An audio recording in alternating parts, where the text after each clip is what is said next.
Hi, എല്ലാവർക്കും വിജീസ് കിച്ചൻ്റെ പുതിയൊരു വീഡിയോയിലേക്ക് സ്വാഗതം. ഞാൻ നിങ്ങളുടെ സ്വന്തം ബി ചേച്ചിയ.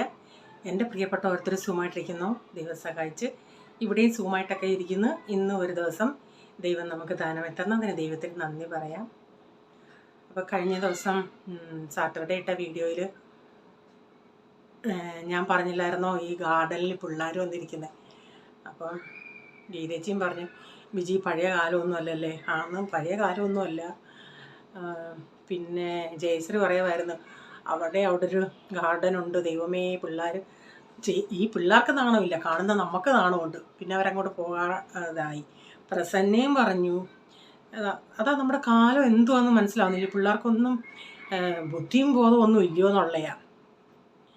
അതും പ്രസന്നൊന്നും ആൺപിള്ളേരേക്കായി പെൺപിള്ളേരാണ്. ദൈവമേ ചില കൊച്ചുങ്ങളുടെ ഡ്രസ്സ് കണ്ടാൽ തന്നെ നമ്മൾ അതൊക്കെ ഓരോരുത്തരുടെ ഇഷ്ടം, ആ ഡ്രസ്സ് അവരുടെ ഇഷ്ടത്തിനനുസരിച്ച് ഇടാം. പക്ഷേ അതിനും ഒരു ലിമിറ്റില്ലേ. ഇതെന്തൊക്കെയാണ് കാണിച്ചു കൂട്ടുന്നത് ഓരോന്നും. അപ്പം ഞാൻ പിന്നെ നിങ്ങളോട് പറഞ്ഞില്ലേ, ചൂട് സമയത്ത് ഈ ലഡുവിൻ്റെ അകത്തിടുന്ന ഗോന്തിങ്ങനെ ഇവിടെ ഇന്ത്യയിൽ ഗോന്തെന്നാണ് പറയുന്നത്. ഇങ്ങനെ വെള്ളത്തിയിട്ടത് ജെല്ല് പോലെ ആയി അത് നാരങ്ങ വെള്ളത്തിലോ ചാസിലോ മോരും വെള്ളത്തിലോ ഒക്കെ ഇട്ട് കുടിച്ചാൽ ശരീരത്തിന് തണുപ്പ് കിട്ടും, ശരീരം നല്ല കൂളാകുമെന്ന് പറയില്ലേ. അങ്ങനെ എൻ്റെ കയ്യിലൊരു ഈ ലഡു ഇന്നാളെ ഉണ്ടാക്കിയതിൻ്റെ ബാക്കി ഉണ്ടായിരുന്നത്. അപ്പം ഞാൻ ചിന്തിച്ചെന്നാൽ അതൊന്ന് വെള്ളത്തിടാന്ന് പറഞ്ഞ് കഴിഞ്ഞ ദിവസം ഞാൻ അത് അപ്പം ഈ വീഡിയോയിൽ കണ്ട ഒരു 4-5 മണി നമ്മുടെ ഈ കുന്തിരിക്കം ഉണ്ടല്ലോ, നമ്മുടെ നാട്ടിൽ കുന്തിരിക്കം, അതുപോലാണ് അതിരിക്കുന്നത്. ഒരു 4-5 മണി ഞാൻ ഇട്ടു, എന്നിട്ട് വെള്ളം ഒഴിച്ച് വെച്ച് ഒരു 2-3 മണിക്കൂർ ഞാൻ നോക്കിയിട്ടും ആ വെള്ളം അതുപോലുണ്ട്, ഒരു വ്യത്യാസവും ഇല്ല. അപ്പം ഞാൻ ചിന്തിച്ച് ഇതിന് കുറവാണോ, കുറച്ചുകൂടി ഇടാമെന്ന് പറഞ്ഞൊരു ഇച്ചിരി കൂടി ഇട്ടിട്ട് 2 മണിക്കൂർ കഴിഞ്ഞ് നോക്കിയിട്ട് വീണ്ടും അതുപോലെ ഇരിക്കുന്നു. അപ്പം ഞാൻ ചിന്തിച്ച് ഇനി എന്നാൽ ഓൾനൈറ്റ് ഇരിക്കുവാണെങ്കിൽ അത് ജെല്ലി പരുവാകുമായിരിക്കുമെന്ന്. അങ്ങനെ ഒരു 3-4 മണിക്കൂർ അതിൻ്റെ പുറകെ പോയിട്ട് ഇവിടെ വന്ന് ഇങ്ങനെ ഇരുന്ന് ഞാൻ ഇങ്ങനെ എൻ്റെ മൊബൈലെടുത്ത് കമൻറ്റ് നോക്കുകയാണെങ്കിൽ എനിക്കൊരു കമൻറ്റ് വന്ന് കിടക്കുന്നു. വിജി ഗോന്ത് 2 ടൈപ്പ് ഉണ്ട്, ലഡുവിൻ്റെ അകത്ത് ഇടുന്നുണ്ട്, എന്തോ ഗോന്ത് കതിര എന്ന് പറയുന്നതാണ് നല്ലത്, അതിങ്ങനെ ശരീരത്തിന് അതൊക്കെ അത് നല്ലയാ, നമ്മൾ നാരങ്ങ വെള്ളത്തിലൊക്കെ ഇട്ട് കുടിക്കുമെന്ന്. അപ്പോൾ അതാ എനിക്ക് മനസ്സിലായി, ഇതല്ല, ഇത് രണ്ടും രണ്ടാ. പിന്നെ ഞാൻ കളഞ്ഞു കേട്ടോ. കളഞ്ഞെന്ന് പറഞ്ഞാൽ രാവിലെ വരെ വെച്ചു, അതെന്തോ ആവുമെന്ന് പറയും, പിന്നെ എടുത്ത് കളഞ്ഞു. അതല്ലായിരുന്നു ഇത് കേട്ടോ, ഈ ലഡു ഉണ്ടാക്കുന്നത് അതല്ല, 2 ടൈപ്പ് ഉണ്ട്. അങ്ങനെ ഞാൻ പിന്നെ ഗൂഗിളിൽ നോക്കിയപ്പോഴും ആമസോണിലൊക്കെ കിടപ്പുണ്ട് ഗോന്ത് കതിര എന്നും പറഞ്ഞു. അങ്ങനെ ഒരു അബദ്ധം എനിക്ക് പറ്റിയായിരുന്നു കേട്ടോ. പിന്നെന്താ, പിന്നെ പ്രത്യേകിച്ചൊന്നുമില്ല, ഇങ്ങനെയൊക്കെ അങ്ങ് പോകുന്നു. വീഡിയോ ഒക്കെ കണ്ട് സഹായിക്കുക. ഇപ്പം വ്യൂസൊക്കെ തീരെ കുറവാണ്. ഇനി ആൾക്കാർക്ക് നോട്ടിഫിക്കേഷൻ ചെല്ലുന്നില്ലയോ എന്നറിയത്തില്ല. അപ്പോൾ ഇനി നമുക്ക് ഇന്നത്തെ വീഡിയോയിലോട്ട് പോകാം കേട്ടോ. രാവിലെ അന്നേരം ഇത് കണ്ടോ, മസാല ഫ്ലേവർ ടീ. ഞാൻ പറഞ്ഞില്ലേ, ഞാൻ ഒരു തേയില വാങ്ങിച്ച് അത് ചായ ഇടുമ്പോൾ ആദ്യം ഇടുന്ന ഉടനെ സൊസൈറ്റിയുടെ തന്നെ വാങ്ങിച്ചത്, ഇടുമ്പം കുഴപ്പമില്ല, പിന്നെ കുറച്ച് കഴിഞ്ഞാൽ ചായയുടെ കളറൂടെ അങ്ങ് മാറുമെന്ന്. അപ്പം റീച്ച അന്നേരം പിന്നെ വേറെ ഇത് വാങ്ങിച്ച്, ഇതിൻ്റെ അകത്ത് ഏലക്ക, ഗ്രാമ്പൂ, കുരുമുളക്, പിന്നെന്തോ ഇഞ്ചി, ഇങ്ങനെ കുറേ ഇതൊക്കെ ചേർന്നതാണ്. അപ്പം നല്ല മസാലയുടെ ടേസ്റ്റ് കിട്ടും. അപ്പോൾ അത് ഒന്നിട്ടൊന്ന് ചായ ഇടട്ടെ.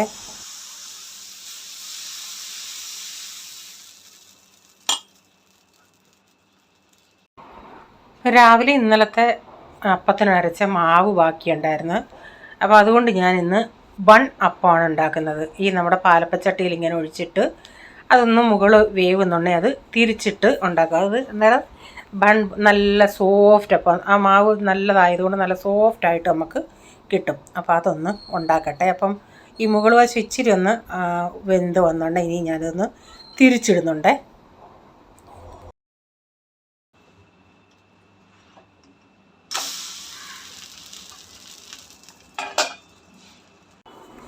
രണ്ട് വശം ഒന്ന് വെന്തിട്ടുണ്ട്. ഇനി ഞാനിതിങ്ങനെ എടുക്കുവാണേ. അപ്പോൾ നിങ്ങൾക്ക് കാണുമ്പോൾ മനസ്സിലാവും നല്ല സോഫ്റ്റാണ്.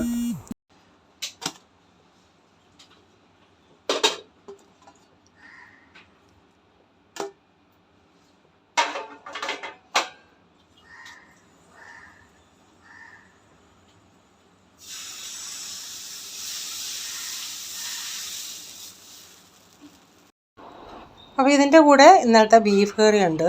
അപ്പം രാവിലെ അപ്പവും ബീഫ് കറിയായിരുന്നു. അപ്പോൾ എല്ലാം ഞാൻ ഉണ്ടാക്കി എടുത്ത് കൊടുക്കേണ്ടിയവർക്കൊക്കെ കൊടുത്ത് അപ്പം രാവിലത്തേക്ക് ഒന്ന് ഒതുങ്ങിയിട്ടുണ്ടേ.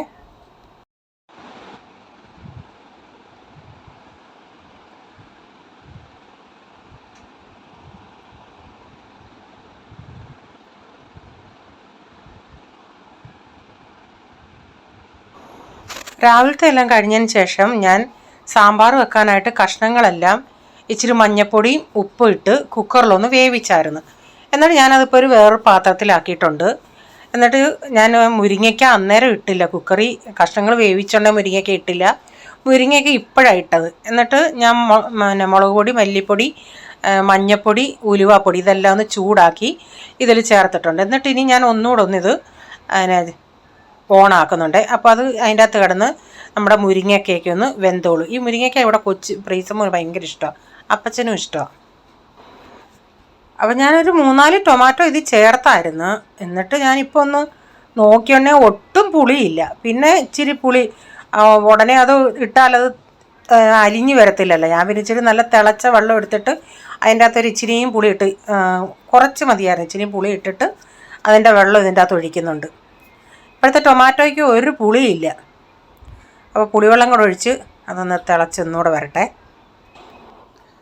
അപ്പം പിന്നെ കാബേജ് തോരനാണ് വെക്കുന്നത്. കഴിഞ്ഞ ദിവസവും ഞങ്ങൾ ബിഗ് ബാസ്ക്കറ്റിൽ നിന്ന് സാധനം വാങ്ങിച്ചോണ്ടേ വലിയ 1 രൂപയ്ക്കും 2 രൂപയ്ക്കും ആയിട്ട് കാബേജും ക്യാരറ്റും 1 കിലോ ഉരുളൻകിഴങ്ങ്, അന്ന് സവാളയും കിട്ടി.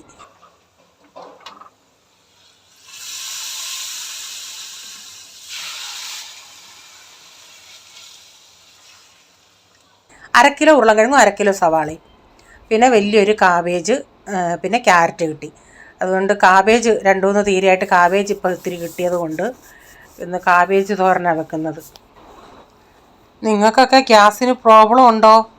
ഇവിടെ എന്നും വിളിക്കുന്നതിന് അമ്മയ്ക്ക് അങ്ങ് ടെൻഷനാണ്. ഇവിടെ നമുക്ക് പൈപ്പ് ലൈനാണ്, അന്നേരം അത്രയും കുഴപ്പം വരത്തില്ലെന്നാണ് ആൾക്കാർ പറയുന്നത്. പിന്നെ കഴിഞ്ഞ ദിവസം ഞാൻ താഴെ ഇങ്ങനെ നടന്നിട്ട് വന്നിരുന്നുണ്ടേ, ഒരു ആൻറ്റി പറയുന്നു, ഇങ്ങനെ ആൾക്കാർ പറയുന്നത് കേട്ട് പൈപ്പ് ലൈനും ഇനിയൊരു ഇതുണ്ട്, ലിമിറ്റുണ്ട്, രാവിലെ 2 മണിക്കൂർ വൈകിട്ട് 2 മണിക്കൂർ അങ്ങനെ ആക്കുമെന്ന് പറയുന്നു. അറിയത്തില്ല. അയ്യോ, അങ്ങനെയൊക്കെ ചെയ്താൽ നമുക്ക് എന്ത് ബുദ്ധിമുട്ടാണെന്നറിയാമോ. നമ്മൾ ആ സമയത്തെല്ലാം ചെയ്തു വെക്കുക, എന്നാലും നമ്മൾ എന്തെങ്കിലുമൊക്കെ ചെയ്യാനൊന്ന് പോവുക, നമുക്കൊന്ന് ചെയ്യണമെന്ന് തോന്നുവേ. അപ്പോൾ എന്തോ ചെയ്യും, നമ്മൾ ഈ എപ്പോഴും ചെയ്തുകൊണ്ടിരിക്കുന്നത് ഇപ്പോൾ ഈ വെള്ളം അങ്ങനെയൊക്കെ ഉള്ളത് കുറച്ച് നേരത്തേക്കിനും ഒന്ന് നിൽക്കുവാണെങ്കിൽ നമുക്ക് അതിൻ്റേതായ ബുദ്ധിമുട്ടാണ്. മീനും ഇല്ലാത്തത് കൊണ്ട് മീൻകാർ പോലും ബോട്ടും കൊണ്ട് പോകുന്നില്ല. ഇവിടെ ഇപ്പം കുറേ ദിവസമായില്ല മീനില്ലാഞ്ഞ്. മീനുണ്ടെങ്കിൽ നമുക്കതൊരു കറി, പിന്നെ എന്തെങ്കിലും ആ ഒരു ഇച്ചിരി ചാറാണെങ്കിലും അതൊരു ടേസ്റ്റാണ്. അല്ലെങ്കിൽ എന്തുവാ, ഒരു ഇതും ഇല്ലാത്ത അവസ്ഥയാണ്. അപ്പം ഈ നോൺ വെജ് കഴിക്കാത്തവർക്കാവുമ്പോൾ ഒരു കുഴപ്പവും ഇല്ല, മീനുണ്ടേലും ഇല്ലേലും. അപ്പോൾ ഞാൻ ഇതിൻ്റെ അകത്ത് നല്ലൊരു കഷ്ണം ഇഞ്ചി അരിഞ്ഞ് ചേർത്തിട്ടുണ്ട്. അപ്പോൾ നല്ലൊരു മണവും ടേസ്റ്റും കിട്ടും നമ്മുടെ തോരന്.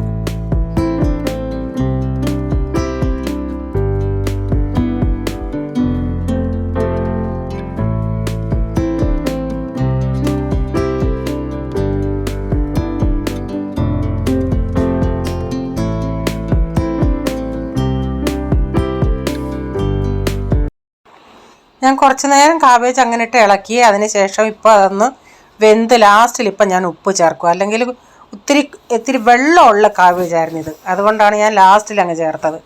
അപ്പം നമ്മുടെ കാബേജ് തോരനൊക്കെ റെഡി ആയിട്ടുണ്ട്. നേരത്തെ ഞാൻ എങ്ങനെ കാബേജ് തോരൻ വെക്കുന്നതെന്ന്, ഇപ്പോൾ ഈ നമ്മുടെ നാട്ടിലത്തേതിൽ ഇത്രയും വെള്ളമില്ലെന്ന് തോന്നുന്നു. നമുക്ക് അരിയുമ്പോൾ അറിയാമല്ലോ ഈ വെള്ളം ഉള്ളത്. അപ്പോൾ ഞാൻ കുറച്ച് നേരം ഉപ്പ് പുരട്ടി അതൊന്ന് ഇളക്കി വെക്കും. ഒരു 10 മിനിറ്റ് കഴിഞ്ഞിട്ട് അത് പിഴിഞ്ഞെടുക്കും. അപ്പോൾ അതിൻ്റെ അകത്ത് ആ വെള്ളം എല്ലാം അങ്ങ് ഇറങ്ങും. അപ്പം എന്തോ എല്ലാം ഈ കെമിക്കൽ അടിച്ച് വരുന്നില്ല, എല്ലാം നല്ലതാണെങ്കിൽ നമ്മൾ പറയാം അതിൻ്റെ ഗുണം മൊത്തവും പോയെന്ന്. ഇതിനും ഒരു ഗുണവും ഇല്ല ഈ വെള്ളത്തിനൊന്നും. ഞാൻ നോക്കിയിട്ട് ഉപ്പിട്ട് ഇങ്ങനെ വെച്ചിട്ട് പിഴിഞ്ഞെടുത്ത് ചെയ്യുന്നതാണ് നല്ലത്. അപ്പോൾ ഉച്ചയാണ് കാണാം ഈ കൊതുകിനെ അടിക്കുന്ന മരുന്ന് അടിക്കുമല്ലോ, കൊതുകിനെ കൊല്ലാനുള്ള മരുന്ന്. ഇതിനൊരു മണ്ണെണ്ണയുടെ സ്മെല്ലാണ്. ഇത് ഇങ്ങനെ പുക മുകളിൽ വരെ വരും. അത് വരുന്നുണ്ട്, അത് ശ്വസിക്കുന്നതിന് സത്യം പറയാം എനിക്ക് ശ്വാസം മുട്ടൽ വരും, ശ്വാസം മുട്ടും. ആ സ്മെല്ല് എനിക്ക് പിടിക്കത്തില്ല. ചില സമയത്തൊക്കെ നേരത്തെ ഞാൻ പ്രൈസിനെ വിളിക്കാൻ പോകുന്ന സമയത്തായിരിക്കും അത്. ഞാൻ മൂക്കും പൊത്തിയാണ് പോകുന്നത്. മിക്ക ആൾക്കാർക്കും ഇത് അങ്ങോട്ട് പിടിക്കത്തില്ല. പിള്ളേരാണെങ്കിൽ അതിൻ്റെ ഇടയ്ക്കൂടെ കടന്ന് ചാടുകയും ചെയ്യും. ഇതിൻ്റെ സൗണ്ട് കേൾക്കുന്നുണ്ടേ ബിൽഡിങ്ങിൽ നിന്ന് പിള്ളേർ താഴെ ഇറങ്ങും. അതിൻ്റെ അകത്ത് കിടന്ന് ഓടും അവർ. പുക പിടിക്കാൻ ഓടും അതുങ്ങൾ. അപ്പോൾ ഇനിയും കാണിക്കുന്ന ക്ലിപ്പേ, ഞങ്ങൾ ഇന്ന് സൺഡേ പ്രേയറിന് പോയപ്പോഴേ അവിടുത്തെ ഇത് ചെറി മൊത്തം പൂത്ത് നിൽക്കുക. 2 എണ്ണം ഉണ്ട്. ഞാൻ ഈ വീഡിയോ എടുത്തു കഴിഞ്ഞാൽ ഇപ്പുറത്ത് ഒരെണ്ണം നിൽക്കുന്നുണ്ട്. മൊത്തം ഇങ്ങനെ പഴുത്ത് വരാറായി നിൽക്കുക. കാണാൻ തന്നെ എന്ത് രസമാണെന്നറിയാമോ. ചെറി അറിയത്തില്ല, നമ്മുടെ ഈ കേക്കിലൊക്കെ വരുന്നത്. ഇത് ഉണങ്ങിയതാണെന്നാണ് എൻ്റെ അറിവ്. അങ്ങോട്ട് പഴുത്ത് വരുന്നേ ഉള്ളൂ. പിന്നെ ചിലത് പഴുത്തതിങ്ങനെ, പക്ഷേ അത് കിളികളൊക്കെ കൊത്തിക്കൊണ്ട് പോവുക. ആ കോമ്പൗണ്ടിലെല്ലാം ഉണ്ട്. ചക്ക, മാങ്ങ, ഓമയ്ക്ക, മുരിങ്ങയ്ക്ക എല്ലാം. ചക്കയൊക്കെ പ്ലാവിൻ്റെ മുകളിൽ അങ്ങ് നിൽപ്പുണ്ട്, കുറേ നിൽക്കുന്നു. അപ്പോൾ ഇനിയും കാണിക്കുന്നത്, എനിക്ക് ചിക്കൻ്റെ അച്ചാറിൻ്റെ ഓർഡർ ഉണ്ടായിരുന്നു. അപ്പോൾ അത് ഇടണമായിരുന്നു. ഞാൻ ചിക്കൻ അങ്ങനെ ഒത്തിരി ഇട്ട് വെക്കത്തില്ല, കാരണം ചിക്കൻ അധികം ഒത്തിരി പേര് വാങ്ങിക്കാറില്ല. അപ്പോൾ ചിക്കൻ അച്ചാറൊക്കെ ഇട്ടായിരുന്നു. ഇപ്പം ഓർഡർ വരുമ്പോൾ ഞാൻ കുറച്ചുകൂടെ ഒന്ന് എക്സ്ട്രാ ഒന്ന് ഇടും. അപ്പോൾ ആർക്കെങ്കിലും അച്ചാർ വേണമെങ്കിൽ ഞാൻ വാട്സപ്പ് നമ്പർ പിൻ ചെയ്തേക്കാമേ, അതിൽ കോണ്ടാക്ട് ചെയ്താൽ മതിയേ. ഇന്ത്യയിൽ എവിടെയും കൊറിയർ ചെയ്ത് കൊടുക്കും. അപ്പോൾ ഇന്നത്തെ വീഡിയോയിലെ വിശേഷങ്ങൾ ഇതൊക്കെയായിരുന്നു. വീഡിയോ ഇഷ്ടമായെങ്കിൽ ലൈക്ക് ചെയ്യണേ, നിങ്ങളുടെ അഭിപ്രായം കമൻറ്റിൽ കൂടെ അറിയിക്കണേ. സബ്സ്ക്രൈബ് ചെയ്യാതെ ആരെങ്കിലും വീഡിയോ കാണുന്നുണ്ടെങ്കിൽ, വീഡിയോ ഇഷ്ടമായി വീണ്ടും ചാനൽ കാണണമെന്ന് ആഗ്രഹമുണ്ടെങ്കിൽ ഒന്ന് സബ്സ്ക്രൈബ് ചെയ്തിട്ട് ആ ബെല്ലൈക്കൺ ബട്ടണോടെ പ്രസ് ചെയ്യുകയാണെങ്കിൽ ഓളം എന്നൊരു ഓപ്ഷൻ വരും. അതോടെ പ്രസ് ചെയ്യുകയാണെങ്കിൽ ഞാനിരുന്ന വീഡിയോയുടെ നോട്ടിഫിക്കേഷൻ നിങ്ങൾക്ക് എന്നും വരുന്നതായിരിക്കും. ഇനി ഒരു പുതിയ വീഡിയോയുമായി വരും വരെ bye. God bless you all. Thank you. Take care. Bye. See U.